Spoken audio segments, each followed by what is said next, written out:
of me click.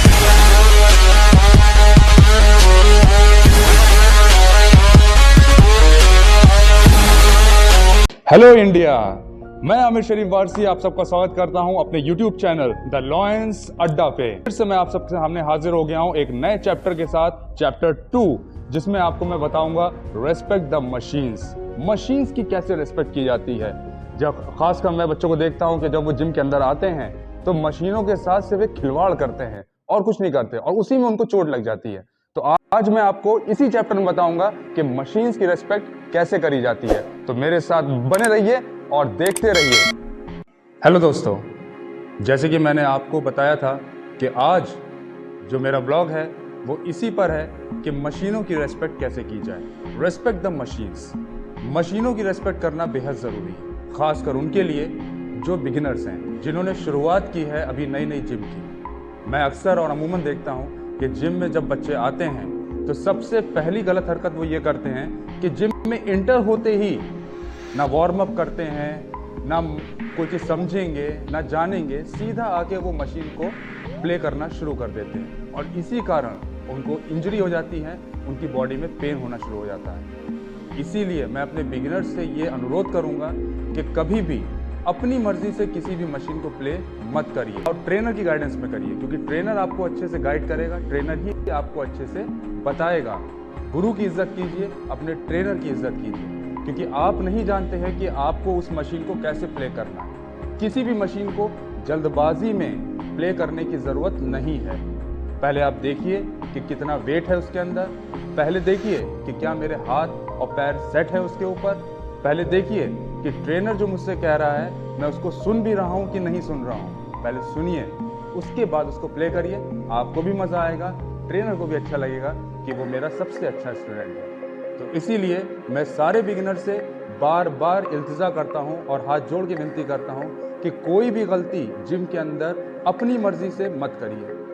कोई भी काम ऐसा मत करिए जो आपके ऊपर भारी पड़ जाए।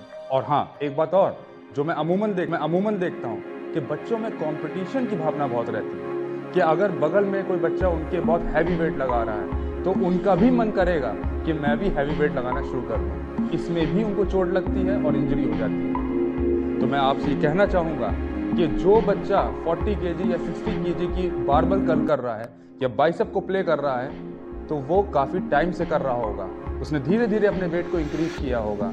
उसी तरह से आपको भी अपने वेट को धीरे धीरे इंक्रीज करना है। जैसे किसी बच्चे का एडमिशन होता है, छोटे क्लास में होता है, फिर वो धीरे धीरे धीरे धीरे अपनी पढ़ाई को कंटिन्यू करता हुआ फिर इंटर या ग्रेजुएशन तक पहुंचता है। सीधा तो ग्रेजुएशन ही इंटर नहीं करता ना। उसी तरह से आप भी जब जिम में इंटर करते हैं तो एक बात का ध्यान रखिए कि आपको भी धीरे धीरे सीखना है, उन चीज़ों को समझना है। अगर आप एक प्रोफेशनल बॉडी बिल्डर बनना चाहते हैं या आप सिर्फ अपनी फिजिक को ही मेंटेन करना चाहते हैं तो दोनों ही बातों में ये रिक्वायरमेंट लागू होती है। आप जिम के उसके 5 मिनट के बाद आप उठिए और उठने के बाद फिर जैसे मैंने चैप्टर 1 में बताया है आपको, सबसे पहले एक वार्म अप करिए। वार्म अप करने के बाद फिर under the guidance of trainer अपनी वर्कआउट को शुरू करिए। फिर देखिए कैसे नहीं बनती है आपकी बॉडी, आपको खुद अच्छा लगेगा और जल्दी जल्दी इंक्रीजमेंट होगा आपके शरीर में। आप अच्छी डाइट लीजिए, अच्छी वर्कआउट करिए, but under the guidance of trainer. मैं रिपीट कर रहा हूँ, under the guidance of trainer. Without trainer के आप किसी भी चीज़ को परफॉर्म मत करिए, क्योंकि ये हानिकारक हो सकता है। आप अगर अपनी मर्जी से करते हैं तो उसके जिम्मेदार सिर्फ आप होंगे। क्यों? उसका कारण ये है कि कभी कभी जब हम किसी भी मशीन को प्ले कर रहे होते हैं, चाहे वो बेंच प्रेस की हो, चाहे वो शोल्डर प्रेस की हो, कभी कभी हमारा हाथ ऊपर नीचे होता रहता है, तो जिसके कारण ये होता है कि आपका एक शोल्डर छोटा और एक शोल्डर बड़ा हो जाता है, एक चेस्ट छोटा एक चेस्ट बड़ा हो जाता है, जिसकी परेशानी आपको आगे तक झेलनी पड़ती है। ठीक हो जाता है लेकिन वो गलत होता है। इसलिए under the guidance of trainer अपनी वर्कआउट को परफॉर्म कीजिए। कभी हड़बड़ाहट मत करिए, वो समय पर ही होगी, बॉडी आपकी समय पर ही बनेगी, उससे पहले नहीं बनने वाली।